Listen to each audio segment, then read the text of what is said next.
चला तर मैत्रिणी, आज बनवूयात हिवाळा विशेष खुसखुशीत डिंकाचे लाडू। त्यासाठी कढईमध्ये तूप गरम केलं। आता आपण उडीद डाळ भाजून घेऊयात। या संपूर्ण साहित्यांचं प्रमाण जे आहे ते डिस्क्रिप्शन बॉक्समध्ये मी देत आहे।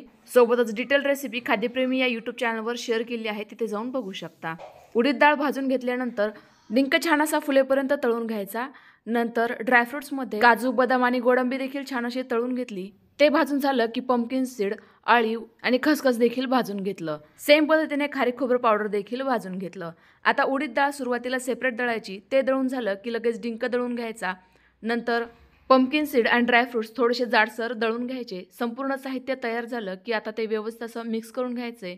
आता आपण गुळाचा पाक बनवतोय, त्याकरिता शिल्लक राहिलेलं संपूर्ण तूप, बारीक चिरलेला गुळ आणि फक्त 2 चमचे पाणी घालायचं। गुळ व्यवस्थित असा वितळून घ्यायचा। तयार झालेला पाक या मिश्रणात घालायचा। थोडीशी इलायची पूड घातली, व्यवस्थित असं मिक्स करून घेतलं।